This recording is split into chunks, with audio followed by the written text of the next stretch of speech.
My foot was a balloon.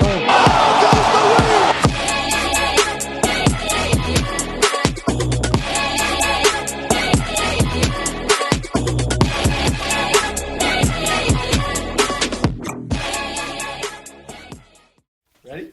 Ready to go. All right. Let's do it. Welcome back to another episode of Faber Fight Club. Sir. An amazing weekend of fights. Electric. So fun. Absolutely phenomenal. Fun. It was incredible.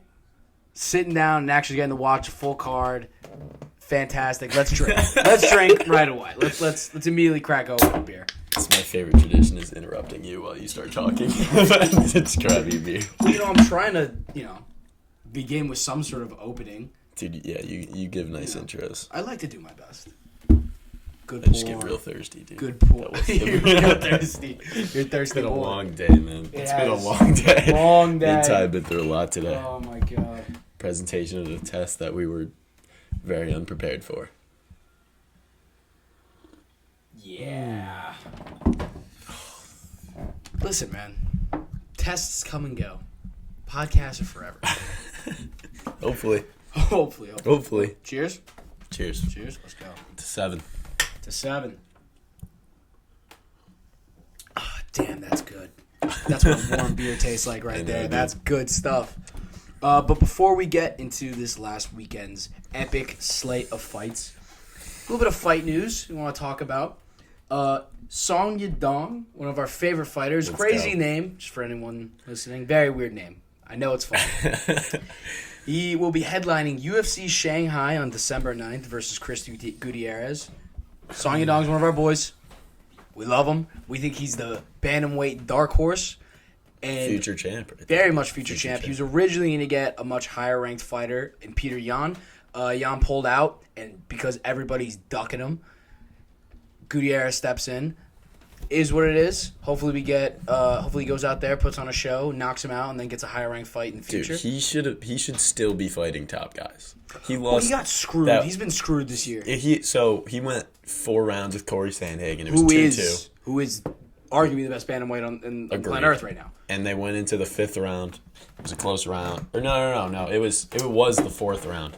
He gets a cut on his eye. Call the fight. It would have been 2-2 going into the 5th. Dude, and that's why. And then he hasn't lost since, and he keeps fighting worse and worse guys. I don't understand. He's only fought what one other person.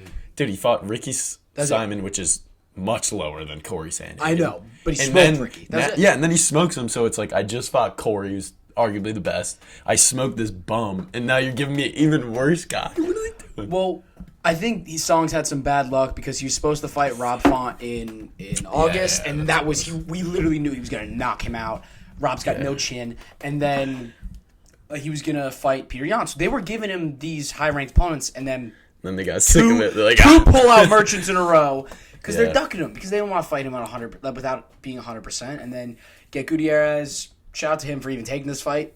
Have fun going to sleep because that's what's going to happen. He's going to knock you out. Hopefully this ages well, but good for Song. Hopefully he goes out, gets a nice knockout early Saturday morning on December 9th because that's when that card is. But other news, Usman Nurmagomedov, who's the Bellator lightweight champion, trains with Habib, legend, who trains with Islam Makhachev, Umar Nurmagomedov, that whole team, right? Tested positive for a banned substance. Well. Last week, the casual question of the week, Drew Roswitz asked, "What's going on in Dagestan?" Now, here's the answer. What's going on in Dagestan? I said maybe they do some things. Now, this does not mean that Islam or any of those other guys do it. No, but it's a little the guy in their camp on their team, who is a very high-level fighter, tests for something pretty questionable. Maybe it brings in some doubts about what they do over there. Also, impossible that they didn't know about it, or at least weren't off. So now we know that they have access to that, or at least, had to be tempted, you know what I mean? Whenever I hear, any of the fighters, when they test positive for something, they're like, oh, it was a metabolite. Oh, I didn't know it was the food I was eating. Tainted sup. It was a tainted supplement. Bullshit, dude. Yeah. Bullshit. You don't get fucking tested positive for being on creatine. All right, like They do take a shit ton of stuff, like. they do. But I will just like, I feel bad for like the one dude who probably actually did take something and it like popped, because half the time too is like, I think this was the case with him, is he was taking something prescribed by his doctor. Or no, this was with Islam, because remember Islam got accused of it, and like it's like, oh, he tested positive, but they waived it. It's because he tested positive for something that wasn't like at the time banned. He's being prescribed it by a doctor, and then it was like illegal, and then he tested positive, and they're like, dude. So it's a sketchy slope, you know. And I think they make it that way on purpose, dude. You know, if one of them does it, maybe all of them do it. It would make a lot of sense. It would. And it's also really funny that we talked about this last week. Yeah, Connor was just talking about it. We were just chirping him about it. And then someone on their team tests. I mean, hilarious. I mean, it's Bellator. It doesn't really matter, but it's just a reflection. It matters so much. It matters so much, dude. It's just all the Connor casuals that are, like, still pissed about the Habib loss. Like, we knew it. I fucking told you, dude. I fucking told you. But that's the fight news there. But there's also a little nugget left. Speaking of Connor, rumors are swirling about UFC 300 being announced. Will be Conor McGregor and Michael Chandler. Conor's been hinting at his return. He's literally just tweeted hours ago saying fight news coming. So hopefully fight news is coming. It's coming.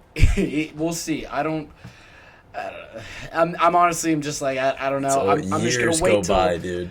After his fight, it's always like, nah, he's going to turn this one around. And then it's like been a year and you're like, oh, maybe. Yeah. I just want an announcement and a date. We've been talking about it all year since they announced the Conor Chandler Tough thing. We literally were just like, they did Tough just so long ago. Tough was literally in the summer. When did they record it? February. It's coming up on a year. Poor Michael Chandler. This man's been in the gym every fucking day, throwing medicine balls, getting ready for this guy, and he's just like... Connor's been doing coke in Dubai all fucking summer. He was at every F1 race. He was at every event. He's been marketing Forged Stout all year.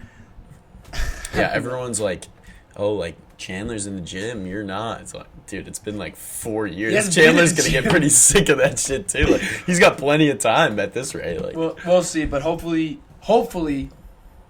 we can start a podcast soon saying there's Conor McGregor fight news. Yeah. But that's this week's fight news. Hopefully, we have less fight news coming. I mean, there's been a lot of announcements. Sometimes you want just a chill time. Yeah, we've been spoiled. Very spoiled. But moving on to this weekend's fights. Just an amazing slate. Great main card. Very solid prelims. We told you, bro. We told you. I mean, we said it was going to be sick. It was sick. It was fucking sick. But let's get into the prelims right away. Jared Gordon got a first-round knockout of Marco Madsen. Jared, hometown guy from New York. Really cool knockout. Very solid. Right in the clinch. Just landed some nice shots.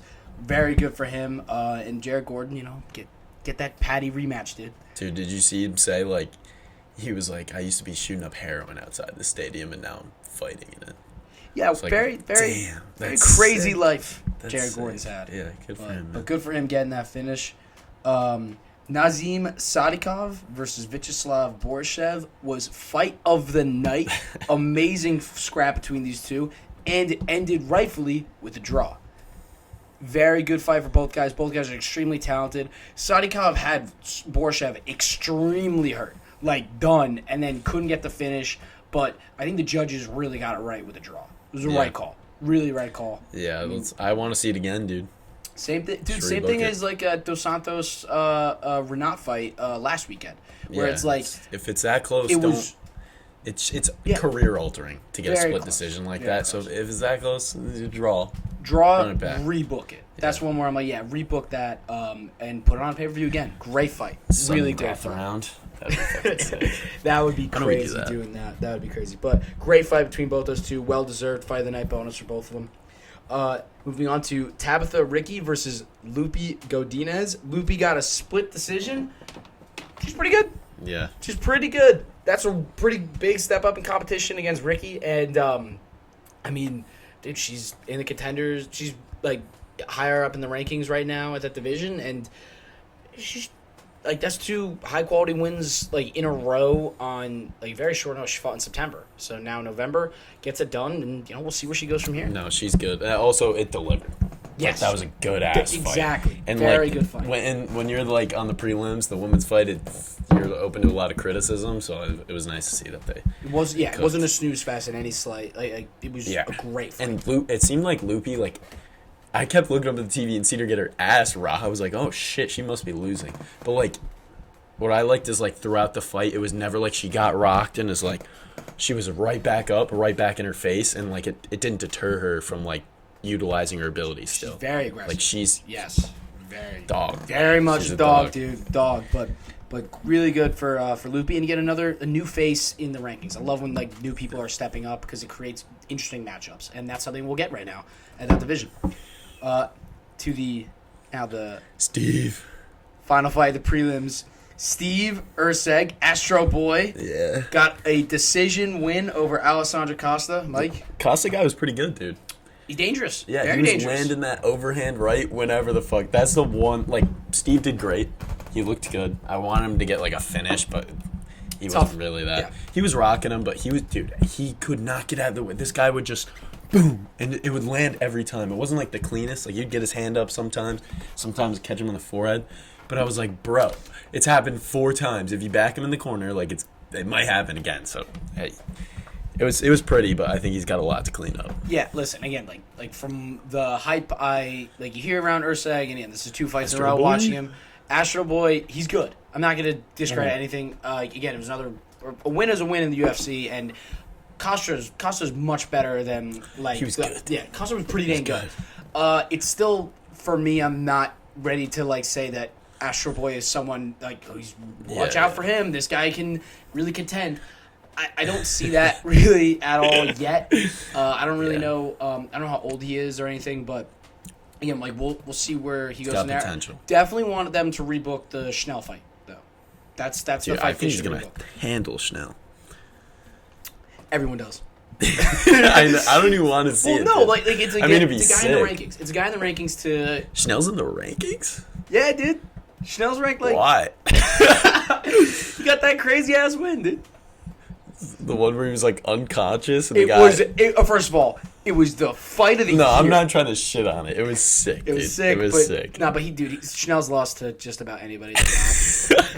I like him though. I like him a lot. He's fun. Let's feed him to Astro Boy. I would feed him. I'd feed him to Astro Boy. But again, whatever. Got another prospect. I guess at that division, the flyweight. Yeah. But that's the end of the prelims. Now, our casual question of the week. I didn't want to talk about it, but we got another submission from HP.sauce. All he told me, dude. Dude, the disappointment in his eye. I was like, do we have a casual question? He goes, no. And then he goes, well, HP.sauce, actually. I was like, oh, what's God. better? No casual question or a question from HP.sauce? Dude, I don't know. It depends which... Like, the first one he asked... What was the first one? Do you remember? It was like something good question. like... It was Fury on it. It was Fury... yeah, that was... Yeah, and we're like, oh, and then he's like, my ball... And he's just fucked up, dude. All right, well... Is he redeeming himself, or is he... I mean, like, it's a question, but, like... Dude, it's just a statement. Dude, I'm just going to read this, and you're going to tell me whether or not this is AI generated. Right. Am I able to have a good aesthetic physique as well as be a world-class fighter, as that is what I desire? I have no clue. Click on his account. Dude, I'm telling you, this is a bot. Yeah, dude, you don't even follow him, bro. Why the fuck would I, dude? He's got 0 posts. 0 posts, 61 followers, following 674 people. Yeah, I'm going to pass on that. Dude, he's got to be a bot. Has he ever seen a UFC fighter? They're all jacked. Everyone's jacked. jacked. You think they just, like, lift weights and then, like, do a little MMA on the side, and that's why they look so good? Like, no. Everyone who fights in the UFC... If you're a fighter, you look pretty aesthetic. HP. Pretty... I mean, dude, even, like, Sergey Pavlovich is a monster. Yeah.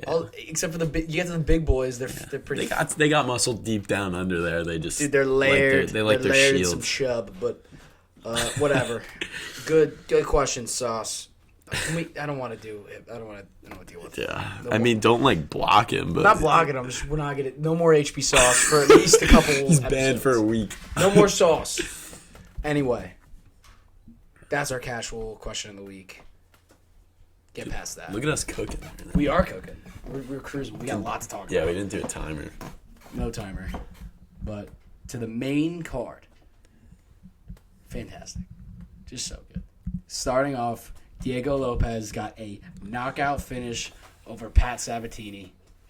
I fucking love this guy, dude. Dude, yeah. He brings it. He is all action. He's all pace. He This just was throws so- hands. You and BG were both you said like on the pod, you're like, this guy's winning for sure. And then I remember you texted in the group chat asking Brendan what he thought. And he's like, mortal lock Diego Lopez. So I was like, all right. Dude.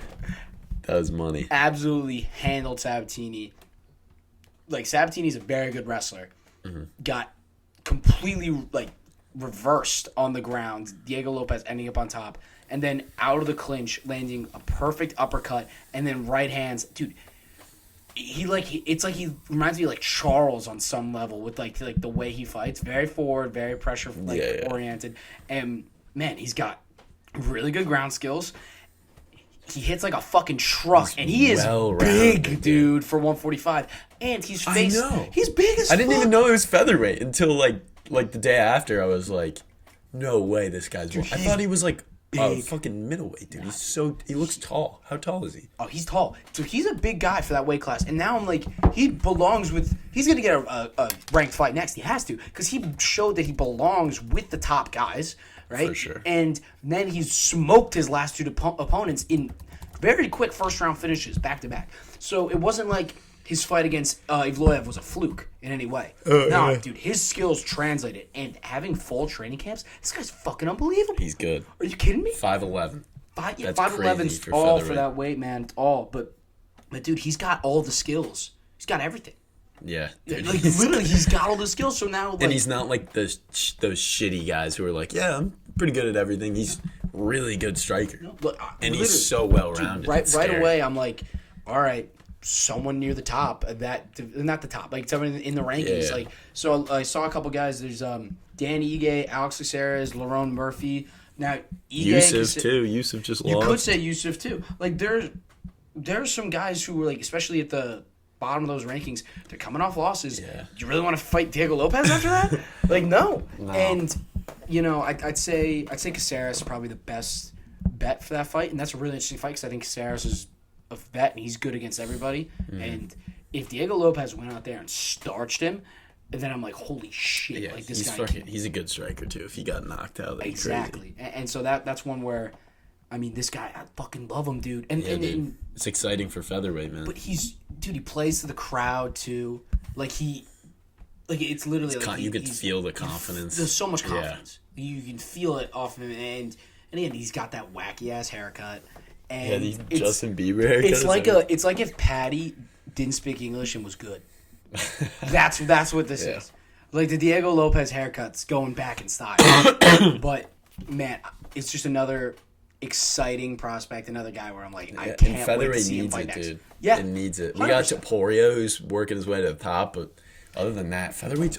We talk about this all the time, dude. Should be the best. It's 145. Should be the best. It's not only is it the perfect mix of like the power and the skill of the like lower weights, but like 140. Think about how many people are like 160 to 70 pounds. That like when they're like actual athletes and they're cutting this weight, and if they're like UFC fighters, that's like you're hitting like 145. Like there's such a large sample of people that could fight at featherweight. You'd think it'd be like the best division. Yeah, like we got Volk now, but it's just not. Like, no, this is like, crazy, but also you have people at featherweight who are sitting on their rankings, like not doing shit. Yeah. You know, Brian Ortega is ranked 3, hasn't fought. He hasn't had a win. It's such a shitty Here's a division crazy for no stat: reason. Habib has a win more recently than Brian Ortega. Oh, because he got hurt against CIA, right? Yeah, but then and then he lost to Volk. Well, he's still fighting. Dude, that's 2020. 2020 is the last time that guy has a win. Yeah, that's crazy. It's almost 2024, dude. Dude, get Schnell and Ortega down to like out of the rankings. Get him out of there. But Diego Lopez, and by the way, Pat Sabatini's really good. And literally everyone was talking about like that Sabatini win is gonna like look really good on his resume because Sabatini's had a lot of wins and he's gonna keep winning too. Yeah, he looked good. It wasn't like a demolition. Like Dude, it was like Lopez was an underdog on a lot of books. Yeah, and he went out there and starched him, and that's exactly what you wanted to see from him. And just so exciting for another prospect to be out there, and I cannot wait to see him fight again. Facts. Unbelievable. Facts. But moving on to the war we thought we would get. This is my God. That was scary. Matt Frivola and Benoit Saint-Denis. I think I called him Benoit. It's Benoit. Getting it right. There you go. Benoit Saint-Denis landed a vicious head kick in the first round to knock out Matt Frivola. Holy shit. Like, literally, usually when there's a knockout, like, we all stand up and freak out. And we're like, oh, we're yelling, screaming. We all were There was not a silent. single noise. We just all went... It was, it's like how like a mom or a girlfriend reacts. It's like all the girls always go... We were like... stunned. Dude, if you listen to the audio, oh my God, it's just a thump from when his foot lands on his head. Holy shit. I'm going to watch that so much tonight, It dude. is vicious, and Saint Denis, I mean, again, it's so very similar to the fight like Diego Lopez as well, where there were ground exchanges. Saint Denis was able to roll, get to his feet. Like they didn't really exchange a lot on the feet, but like there were a couple takedowns. Frivola slammed them twice, but Saint Denis was able to transition really well, roll and like scramble out of there and sweep out of there, gets to the cage, and then Frivola just circles for like half a second, hands down, like he thinks he's safe. Fucking perfect head kick. That was crazy. Right off the dome, lights out. I mean, and beautiful step into it, like the reach on it. Like, oh, dude, this guy. Poor Frivola, dude. By the way, just for Saint Denis, right? Just for this year, he's had 3 fights since July, right? All of them being finishes. He has, in his 13-1 record, he has 13 finishes. All of his fights have been finished. 9 subs, 4 knockouts. So not only does he have the striking ability, the ground game to go with it, and 27 years old. Didn't think he was that. He looks old as fuck. He does. He's got a weathered face. Very weathered face. Yeah. And I also want to mention, it was probably the best walkout fight of the night. I was waiting to Saint Denis walked out to literally the God of War music, and like it was incredibly like scary and stoic. Dude, they had I remember it was one of the things where they had Megan O'Leary talking in the tunnel, and then the music started playing, and we were like, oh shit. It was intense. Because Matt Frivola is like a scary dude. He's knockout power. He looks crazy. He just got those cornrows. I was like, this dude's scary. They start playing that music, and they just start to pan over to the tunnel, and he walks out of there, and like he is like actively frowning, not like a like mean. He's like, and I was like, holy Saint Denis. I was like, why'd I bet against him? Terrifying. He is terrifying. That was genuinely scary. And dude, frightening. And Frivola, he went out to Timmy Trumpet. Shout out to the Mets, dude. So sick. And it was like we were standing up, like hyped, ready to go for this one. Yeah. And we both thought that this was going to be a war, and I think it had the makings of it. It did. And then sometimes he just gets got caught. Yeah. And it was vicious. Absolutely. And that's what made it, the walkout with the way he knocked him out made it like he walked out there like frowning and then head kicked him to the moon. It was like that's like what they have. That's like the villain at the beginning of the movie when he like destroys someone. You're like, oh, this guy's scary. That's like what that was, dude. It was scary. It was terrifying. Mm-hmm. And dude, especially with the God of War music, it's not like it basically was like he's ready to go to war. And yeah, dude. For both of them, Benoit Saint-Denis Special Forces in France. That's not sick. It's not he's like he was the in the actual military. God of War, dude. No, like he legitimately was part of some serious shit. And I mean, he keeps getting better and better. These last 3 fights, he looks so good. I was kind of shitting on him for leaving his chin open. I didn't really see it. Chin wasn't that open in this one, Yeah. And I mean for much, him now, now lightweight, he's entering the rankings. I think he moved up to 12. Lightweight is, in my opinion, the deepest division in the UFC. For sure. A lot of killers. it doesn't. I really don't know who. There are not a lot of guys who I'd say like, oh yeah, this guy's for sure better. I'm like, yeah, this is a tough fight for everybody from here on out, and there's so many good matchups to go. So many good matchups to go. Yeah. Dude, imagine, because ahead of him is Jalen Turner, right? He's 11.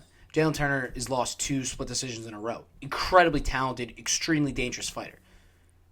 Do you really want to match up with this guy? Yeah. Because now you're staring down a 3-fight losing streak. You're out of the rankings, out of the UFC. Like, but those are the guys he's got to fight. He's got to fight. Yeah. The only dude I looked at the rankings today, and the people in front of him, there are not a lot of people in front of him who are necessarily super active. Michael Chandler is doing the whole thing with McGregor. Gamrot just got a win over Fiziev. Fiziev's going to be out for a year. He's ranked 7. RDA is still in there, even though he hasn't fought at lightweight in like over a year. And you look down the line, and I'm like, the loser of... I would honestly put Saint Denis against the loser of Dariush versus Sarukian. That's the fight to make. And you could say, like, that's a step up, but I think he's better than... Like, Dan Hooker's in front of him. He's better than Dan Hooker. I know it. I see it. I think he's just a better fighter. And a lot of the guys behind him, too. I mean, just smoked Favola. Favola's really good. Yeah. This guy is seriously... He's dangerous. And 27 years old... Whew. Dude, I'd like to see him knock Paddy to the moon. If Paddy gets by Tony and wants one of these guys at the top, dude... Imagine the end of the Paddy Pimblett train being Benoit Saint Denis coming out with the French flag. The odds would be like minus 700.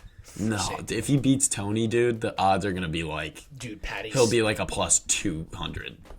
I don't even want to have this conversation. It's Yeah, not I even know. a conversation. It's not even a But it conversation. might be, bro. All he has I to think do you is match. beat I think Tony. you do. Whatever. I have to say for Favola, I'd actually say he probably fights Paddy next.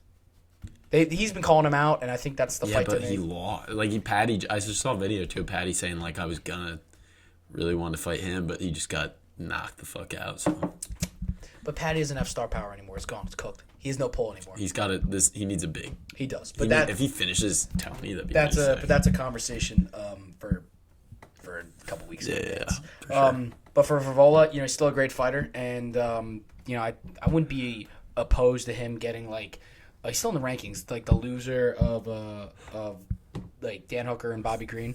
Let's say if he fights Bobby Green, that's a fun fight. Yeah, that'd be good. But Favola's an action guy, and you want to patch him up against someone who's game, and Saint Denis was a little too game for him and knocked him to the moon. God damn. I mean, holy shit. I can't wait to see what he does next, man. Moving on to the third fight of the main card. Jessica Andrade got a knockout win over Mackenzie Dern in the second round. Andrade still got it. Still fucking got it. Dude, her striking really looks good. probably the best I've ever seen it. She's That was got fucking hands. And Yeah. Mackenzie Dern, like, tuck your chin. I mean, it was out there. That chin was there to be had. Yeah, I mean, she was She was got cooked. out athletic, out yeah. lesbian. Dude. Cut that? Yeah, we're gonna cut that. I'm not cutting that, dude. Alright, never mind. Well, Andrade, though, she fucking just better. She's just better than Dern. And Dude, yeah, Dern didn't she's get to fucking implement her game plan at all. Like, she couldn't strike at all with her. She Respect to her though. really, She hung in there. She got tough. basically not. Was that? She was knocked out, basically. What was that like at the end of a round or something? No, it was Or what? middle Or no, second. she Middle and second. then she like stood Yeah. her up.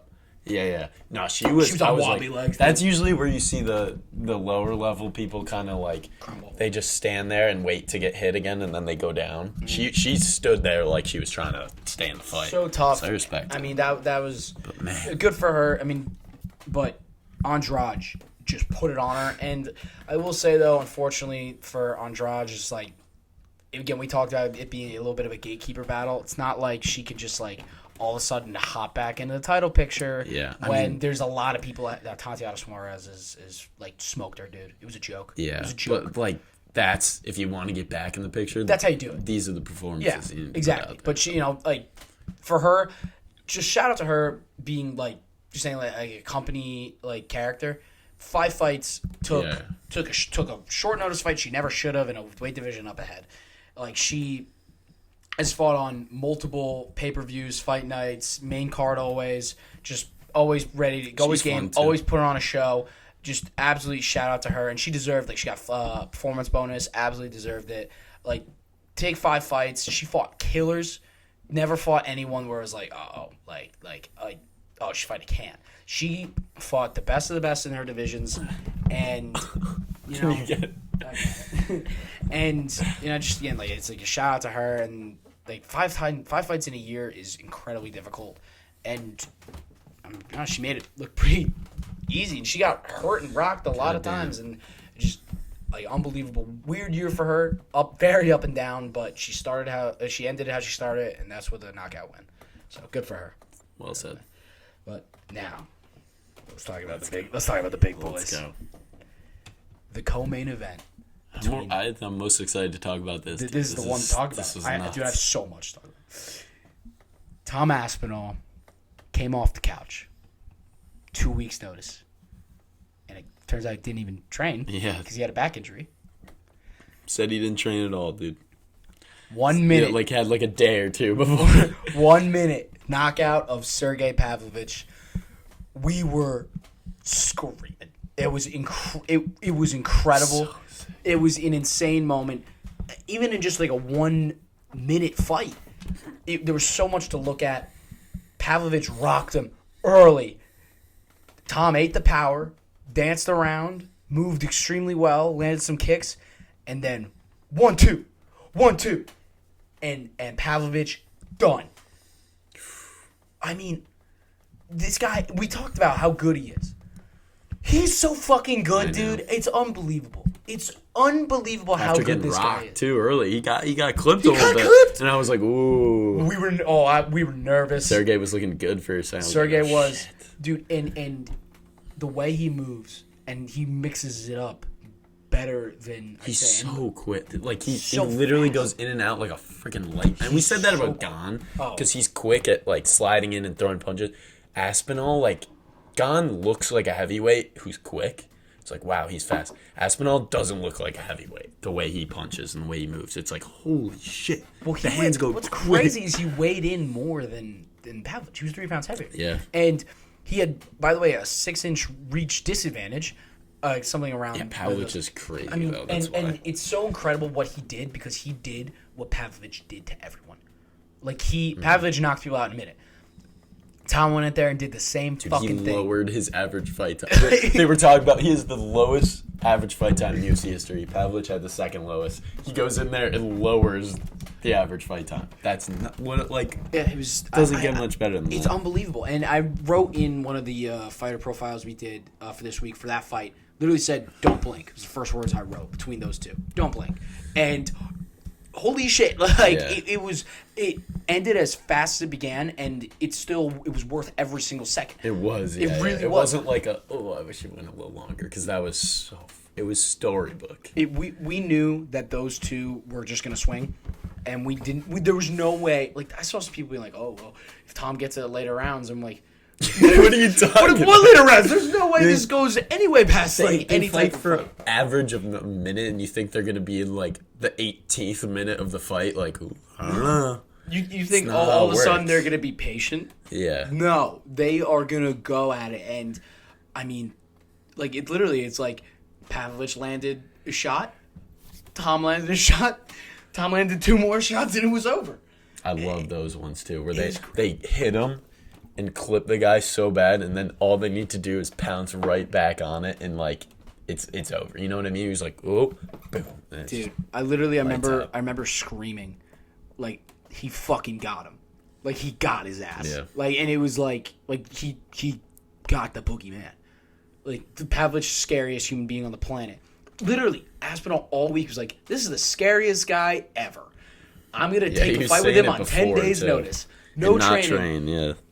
And he literally just pulled a Bisping. He pulled a Bisping again. It's crazy. It's incredible. Absolutely incredible. And how good Tom Aspinall is, this is how incredible he is. We think he can beat John Jones. That's how good he is. Now, is that like an extremely razor close fight? In my opinion, yes. But the fact that we can even have that conversation for how good John Jones has been, literally the greatest fighter ever, is a testament to how how good Tom Aspinall is. Yeah.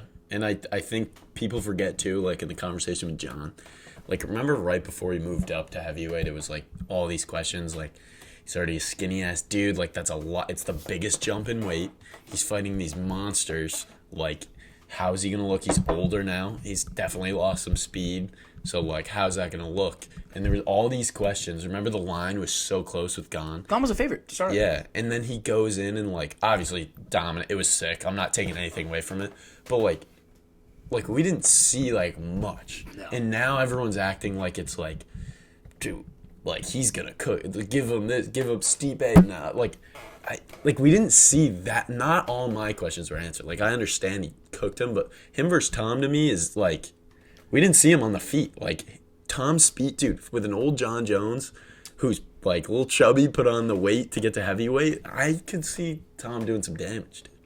The question there, it's not honestly, it sucks. It's not about how that fight would play out. It's if that fight will happen. Yeah. Because Dana has gone out and said that the fight is still John versus Stipe, and in all reality, I don't have the biggest issue with that because Stipe being the legend he is, John being the legend he is, do a Legends fight. It's cool, and if John decides to walk off in the sunset, like, after that, because I honestly think he's going to fucking destroy Stipe. I don't think Stipe has any sort of a chance. Then for John, he's done so much, and he's done so much for the sport and being the greatest, like, really the greatest ever. Mm-hmm. It's fine. But how fucking sick would it be if they did the Stipe fight, and then he won, and then he's like, you know what? Yeah. One more. Let's go, Tom. And then they have... that would be amazing. And that would create...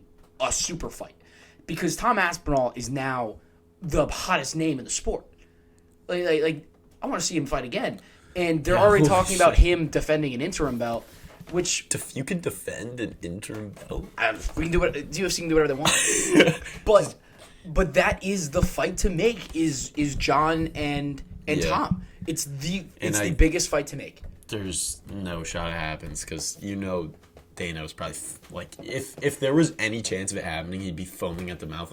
Oh, I don't know. Like, we'll see. The fact that he, like, sat there and was like, no, Stipe and John's fight. It's not happening. It's because John was like, listen, like, I came back for this heavyweight shit because I want to beat Stipe. Yeah. Like, I'm not doing anything other than that. And he was like, all right, bet. Like, I'll take that. I will say this, because John did mention this earlier in the year when they were talking about, does Stipe deserve the shot? Like, shouldn't Sergey Pavlovich get it? And he was saying, it's like, yeah, like, Sergey Pavlovich is a very good fighter, and it's a massive, like, risk and a dangerous fight. And he even said, like, but nobody, like, other than us, really knows who Sergey Pavlovich is. Yeah. Everyone knows Stipe as the greatest heavyweight in the UFC history. And he was literally like, why would I take that massive risk for very little payoff? And I would argue now that the payoff is better for with Tom Aspinall than it is with Stipe Miocic. Yeah, I think in general, like, to us, in terms of, like, us judging their ability, you're right, but I think for John, he's had his eyes set on that for a while, just because he's like the GOAT. Like, Tom Aspinall's not any sort of GOAT status yet. He's not even close because he's young. So, like, yeah. So I think that's what he's after, that, like, last piece of his legacy, not really like a, see, I told you I'm good, like. Of course. You know what I mean? I understand that. But just for you're right, though. The cap, though. Bigger payoff. Now, but I even say, like, what's the draw with Stipe? He hasn't fought in 3 years. It's the champion fighting a dude who hasn't fought.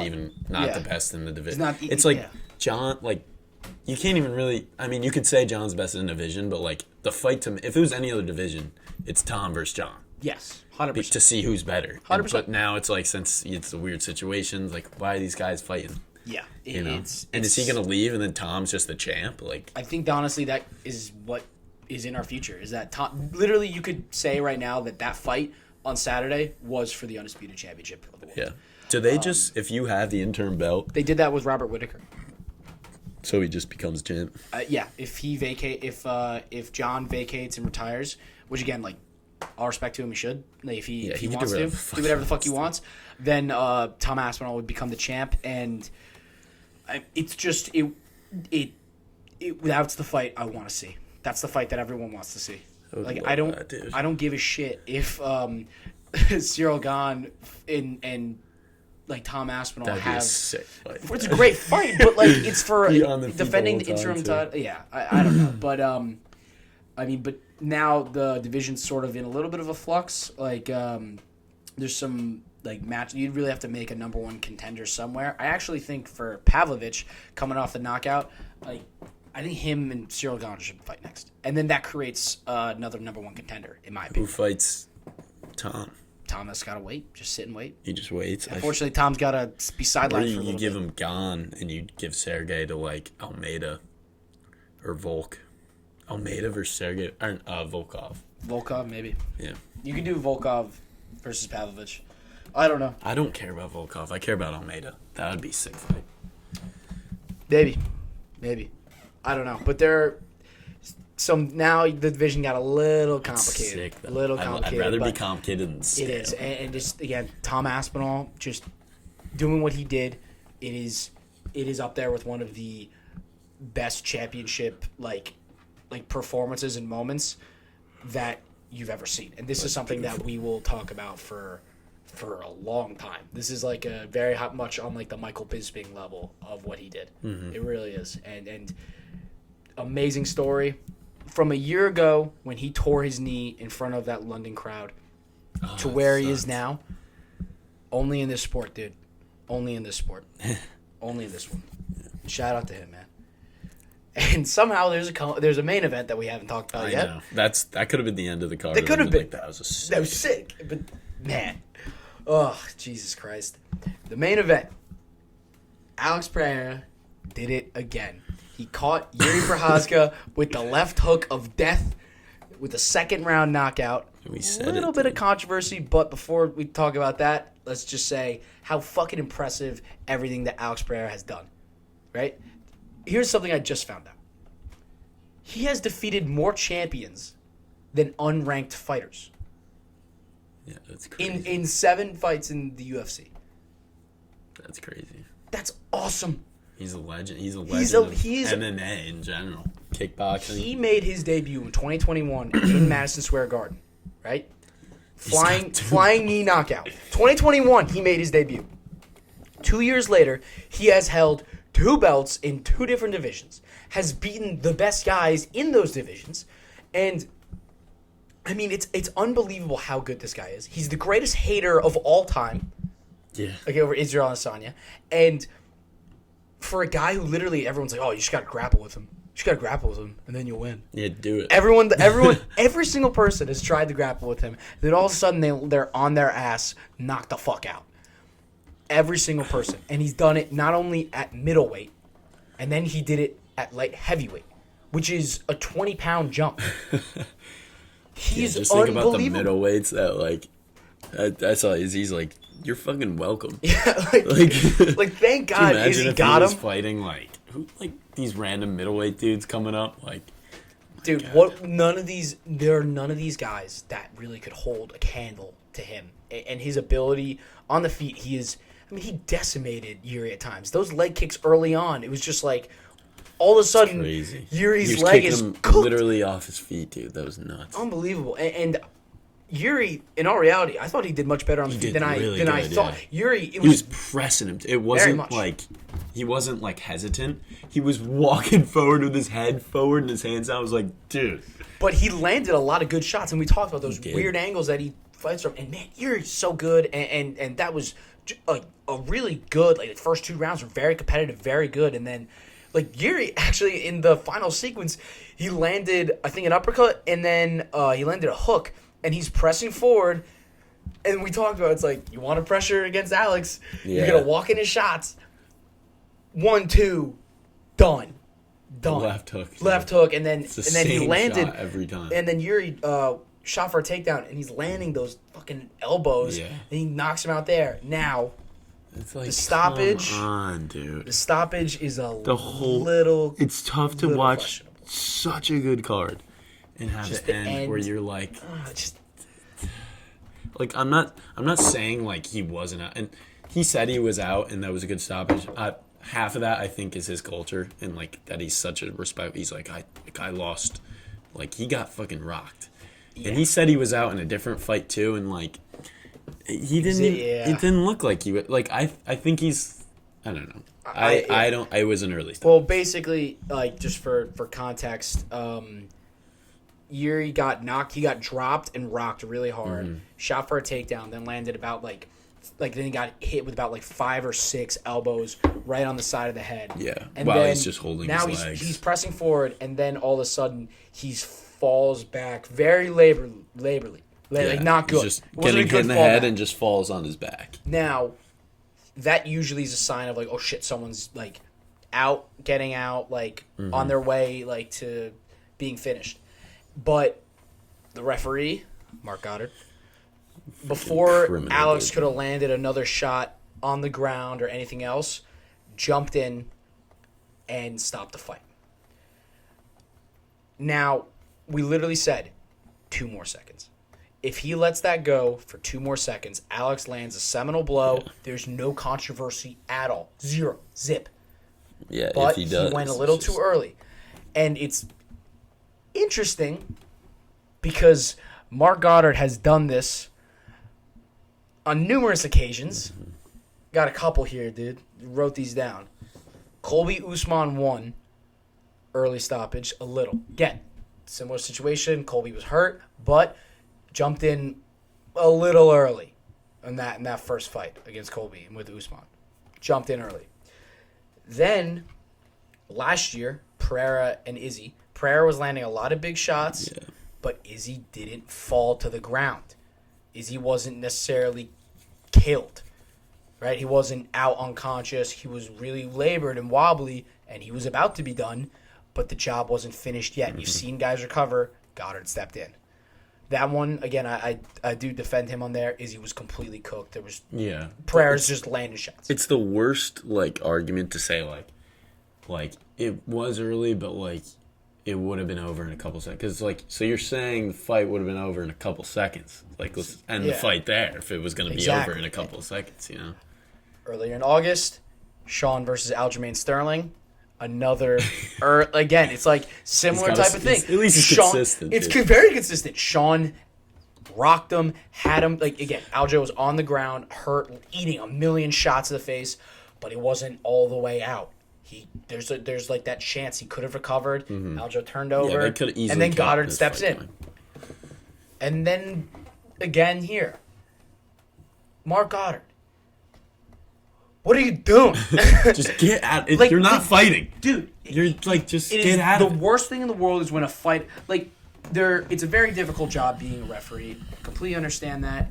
It's incredibly difficult to hop in front of 2 people who are killing each other. But at the same time, this guy has consistently made himself part of fights.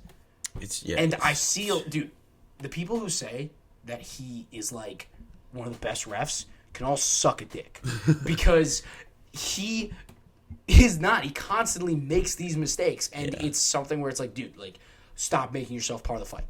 Yeah, so this is. There should be no 3 times in the last calendar year in title fights he's done this, where there's enough controversy to be like, dude, there shouldn't be any arguments after. He's there to end the fight or protect the guy after they get finished, not decide when to finish it.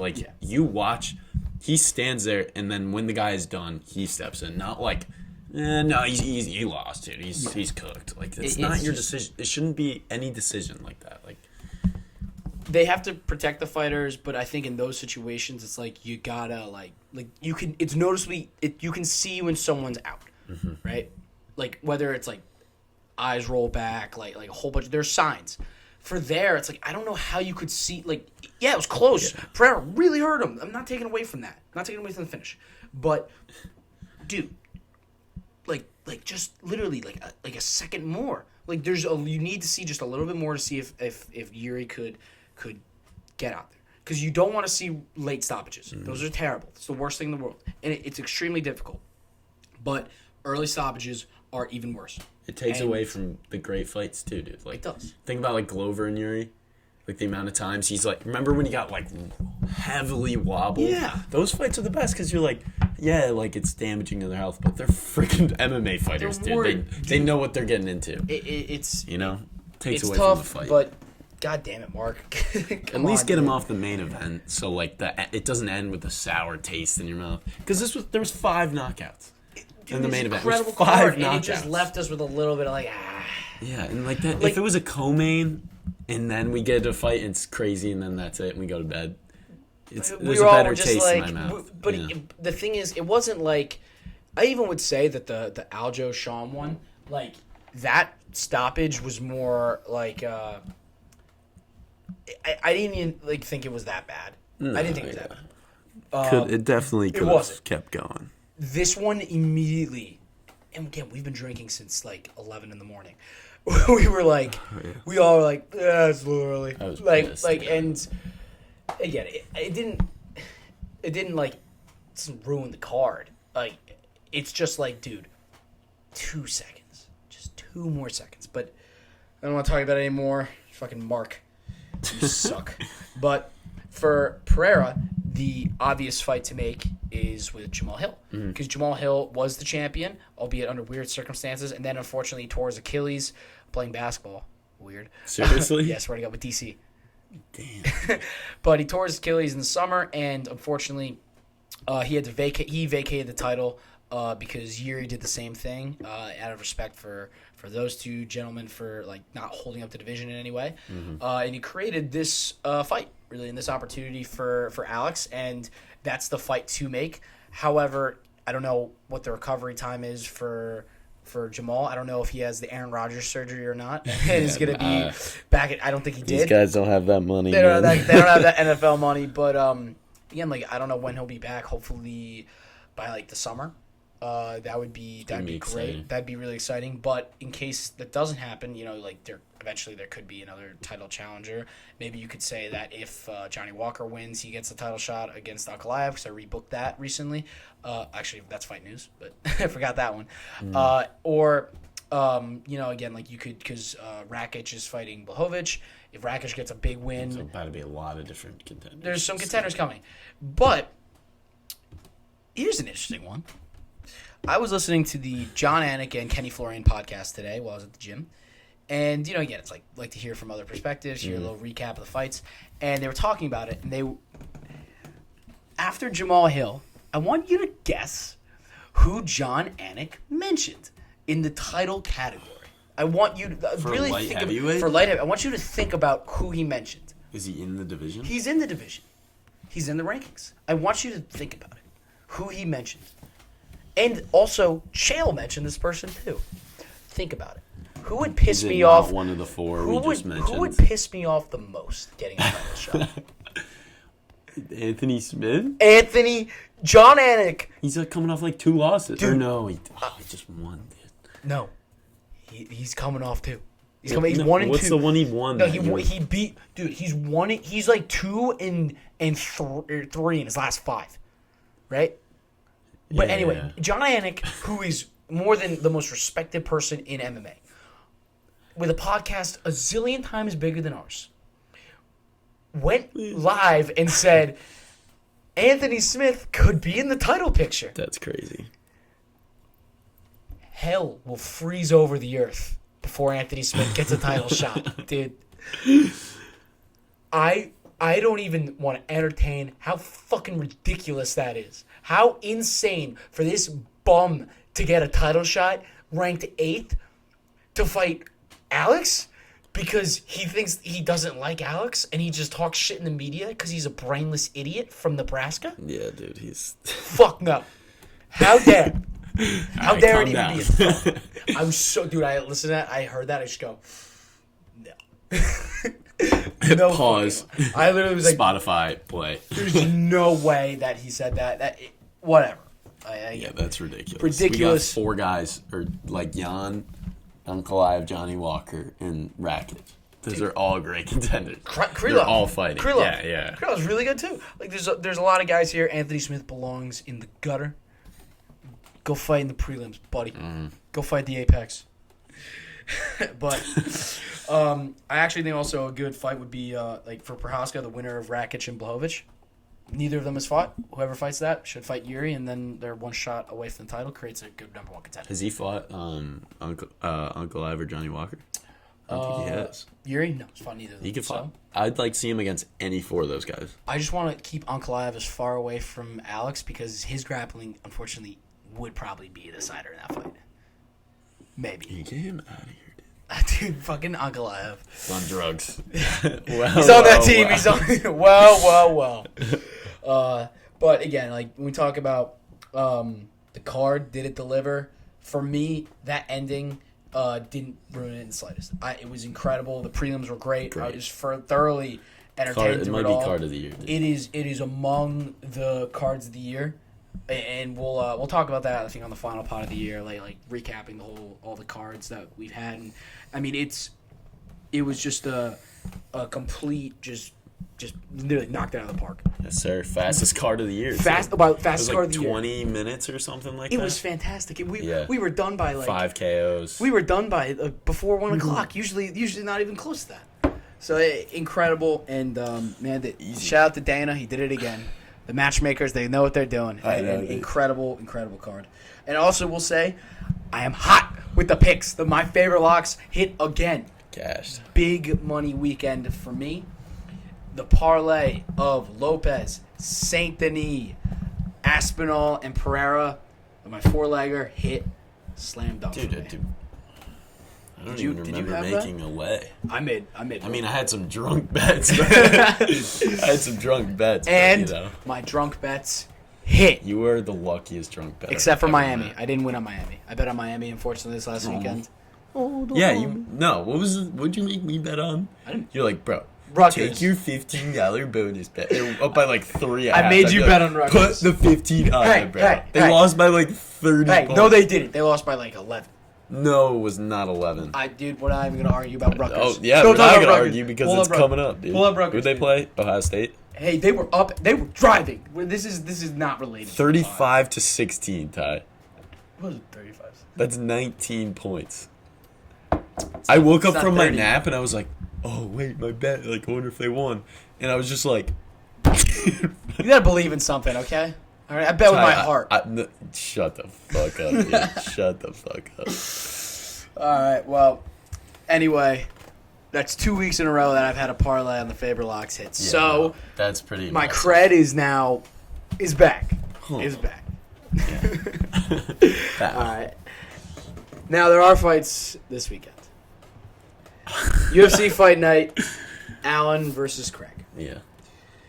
Now, listen, man, not every card can be a banger. Yeah. They can't. Not all of them can be bangers. We were fucking right about that. We told you last one, like the weights, the people, what it was, not huge names. Now they are huge names. Now they're big. But, like, it was going to be electric, and it was literally the card of the year. We don't fucking lie to you. Like, we're not just going to sit here and be like, this is why this card. We've been saying that the whole time because there's been good cards.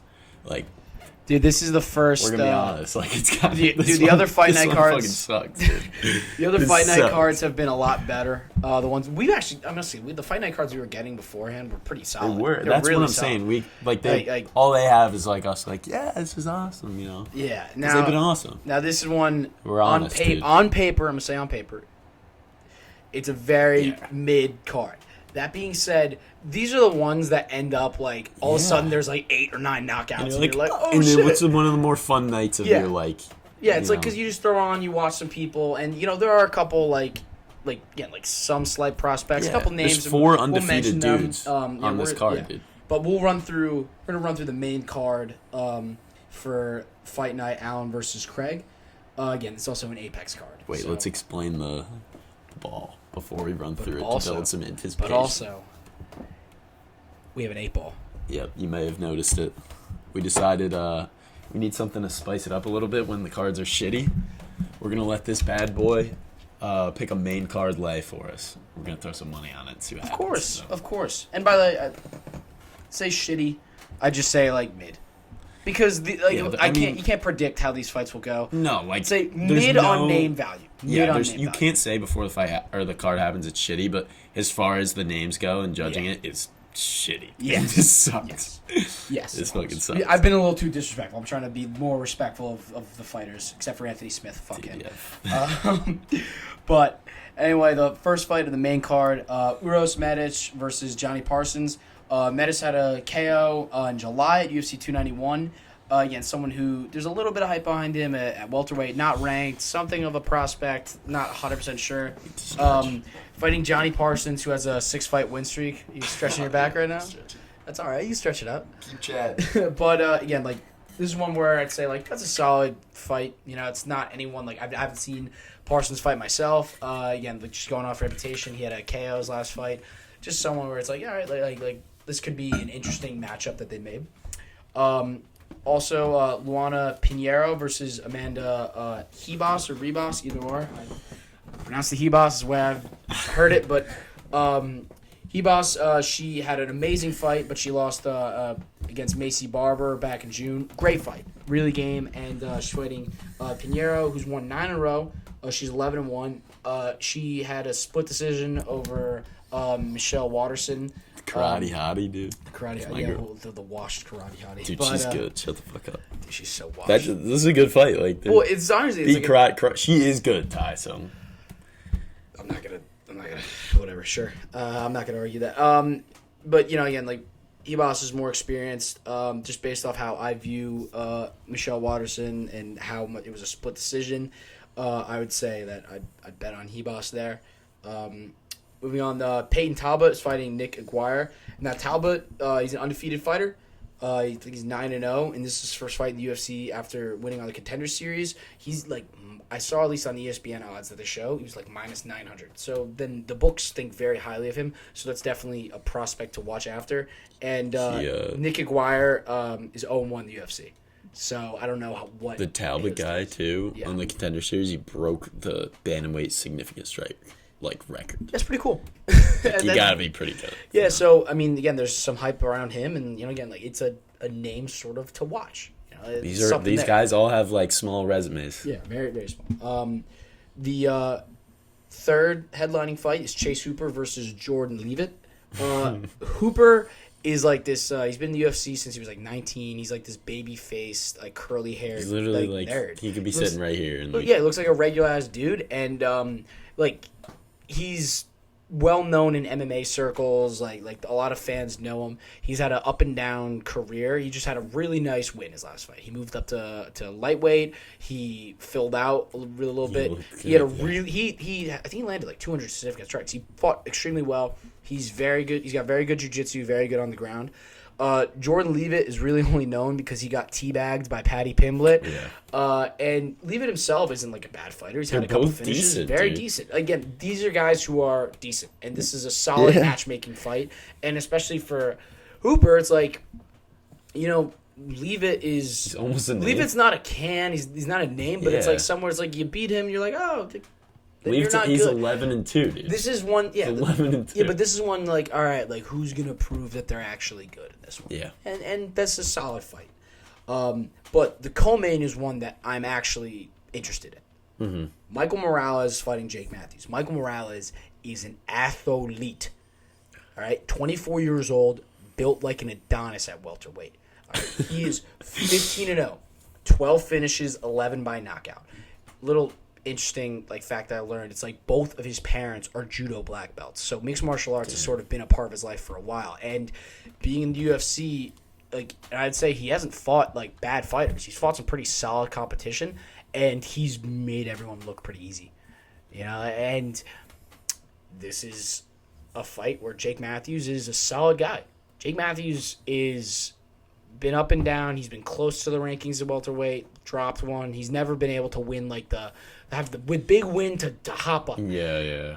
But he's really fun. He's a really good striker, and this is definitely a tester for Morales. This is the best fighter he's faced, and but I'd say for Morales, like being a co-main, even on a paper on a Apex card that isn't necessarily filled with flash, I'm like, oh shit, like this is someone who is really good, and he's someone like where if he wins here, I'm like, oh shit, like now he's really close to the rankings at welterweight. I don't think he belongs, and I think they're trying to build him up because he's only 24. Yeah. But for a 24-year-old, he's probably the most jacked 24-year-old I've ever seen. So, I don't know. But he's a really good athlete, and this is a very interesting fight for him. I think the story of the card is like these guys that are like, it's either undefeated, you're new to the UFC, Michael Morales type beat, coming off 2 KOs at the beginning of his career, and then like decision winner or whatever. And then it's like the guys like Jake Matthews who like you lost to someone who's pretty good at the top, but is like he got subbed by Sean Brady. It's like Sean Brady's pretty good, but he like well he lost to like like, Matthew Semmelsberger, who is fine. You know, that's it's what I'm like, saying. and I think he beat the Leech. Good, I think Jake beat the. I think he might have beat the Leech. I'm not 100% sure, but like, another. It's like one of those. These are both good fighters, and Morales has got a lot of potential. So something to watch out for the co-main. Now the main event is Paul Craig versus Brendan Allen. 5 rounds for 2 ranked middleweights. Craig moved down to middleweight. He had an interesting career at light heavyweight. He actually has wins over some of the best fighters in light heavyweight, but he's a guy who can beat anybody, but also can lose to anybody too. He's got Michael Johnson's disease. What he is an incredibly good off his back. He can throw up a triangle submission out of nowhere. He literally subbed Magomed Ankalaev, who arguably is one of the best light heavyweight fighters. Subbed him with like a second left in the 3rd round. He caught Nikita Krylov. Like he broke Jamal Hill's arm. He's beat some of the best guys. But then he's also been knocked to the moon by Johnny Walker and Volkan Ozdemir and for him moving down, he had a nice win against Andre Muniz, but he's fighting Brendan Allen, who is on a 3-fight win streak and has been super good. Like he's been really good his last few fights. What do you do? Like, say Paul wins. Like, is it like, here we go? Like, here's his title. He's just out there. I feel like I want Brendan Allen to win almost, just so we have another like, ooh. Well, my thing is like I like Brendan Allen, and I really like Paul Craig. Paul Craig is a Scottish like legend. He wears the blue war paint before his fights, and Brendan Allen has been like. He's on a 3-fight win streak, and he had a really nice like finish over Bruno Silva, who's really hard to finish. And so like I'm not saying this isn't an interesting fight. I'm just saying though, like with either of these guys, I don't think any of them are contenders. I don't think any of them are making. That's big why noise. it's like you're not like, oh, what's gonna happen? Is he gonna win? And it's kind of just like you're watching this if you want to watch some people fight. Yeah, and really I'm obviously gonna tune in, and I'll want to check out and see what happens. But it's not one where I'm like. I'm itching to see it. Yo, guys, the fights are on. You gotta watch this shit. It's this There's one. Fights on? Yeah. Sure. Yeah. I mean, and this one, like, Craig he's a good fighter. He's arguably like probably the best off his back in the entire world, but he is super inconsistent, and he doesn't. Nah, dude. He doesn't have the striking. I think Brendan Allen's striking is far better, and I think he's just gonna land the shots, and he's probably gonna get a knockout finish in this one. But again, I also thought Grant Dawson was going to smoke Bobby Green. I didn't know shit. So, yeah, Grant Dawson. And I also thought Sadiq Youssef was going to smoke Barboza. And I didn't know shit again. So, anything can happen. I just think that Allen is super confident. I mean, dude, he's been talking some shit. And I will say, he's been backing it up. His last 3 fights, he's been backing his shit up. And it's... it's a big fight for him. It's pretty pivotal. Very pivotal. Well, this is, we'll see. We'll see. Pivotal for him. Yes. Not for the division. Yes. But let's get this 8-ball going. Let's get the 8-ball going. Let's go. All right. I'll do the first one. So let's do Uros we're Medic. thinking we're just going to ask it like is this guy, we're going to ask, is this guy going to win? Like whoever the favorite is. Who's the favorite? And then we'll keep track. We'll flip-flop. I got this shit up. Flip-flop. Who's the favorite between Uros Medic and... Hold on, let me... Oh, dude, I think Parsons pulled out anyway, too. I don't even know. Okay, so we're on main card. So Medic. We got okay, first fight is who's the first fight? Medic? Should be Medic. All right. So the favorite is Medic. Yeah. All right. Who will Uros Medic win this weekend? Yeah, tilt that shit up. Dude, this is ridiculous. Don't count on it. Don't count on it. The fuck that, The favorites there's too many losing. vague statements on this 8-ball, dude. Don't count on it. I like We should it. have made our own 8-ball. All right, let's get to who's the underdog in Hebos and Pinheiro. So we got Medic. Give me that bad boy. Shake it. All right. Dude, if this shit cashes, I'm going to devote my life to following this thing. Pinheiro or Ribas? Ribas is a huge favorite. Mine's 265. Ooh. Will Amanda Ribas win? You got it? Reply hazy. Try again. Dude, fuck this stupid ass. Is she going to win? I don't know. It's possible. Most likely. Woo!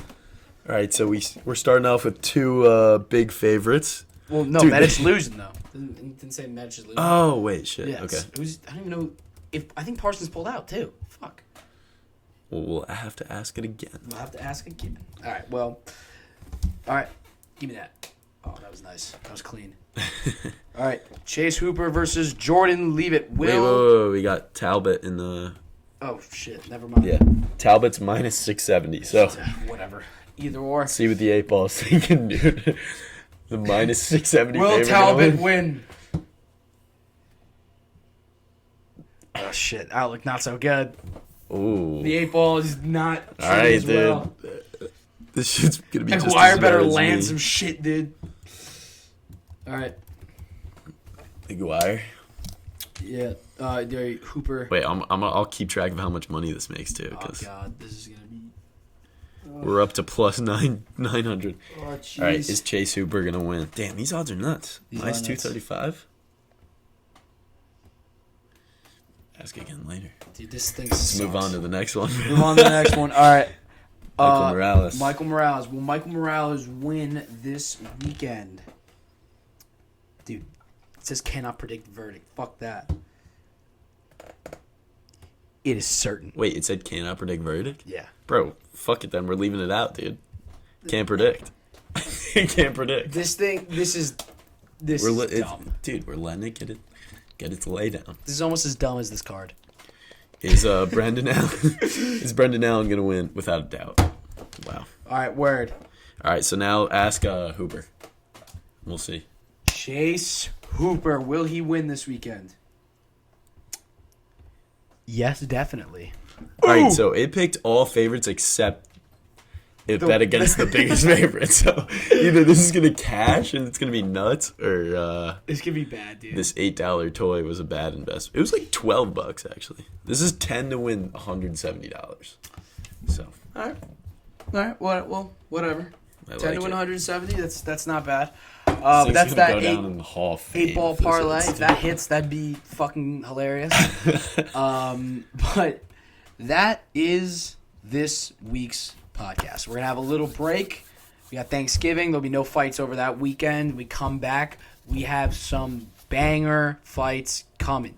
Dario Saruki and Card in Orlando is awesome. Song Yadong fight week. And then we have Colby Covington versus Leon Edwards, as well as Pantoja versus Brandon Royval. An amazing card. So many fighters coming up. Lot of fun stuff ahead for the pod. Just want to wish everybody a happy and healthy Thanksgiving. Absolutely. And keep sending in the casuals. Even if we're not doing the pod, keep sending them in. Yeah, sure. And then we'll throw it on the next one. Send things. Tell us send what questions. to do. Tell us some fun stuff what you do. Send us your 8-balls. Send us all your toys that you think we could play with. Send us all of your balls. Yeah, send us your balls. Well, with that ends episode 7 of Faber Fight Club. Hell yeah. Thank you all. Peace, roll.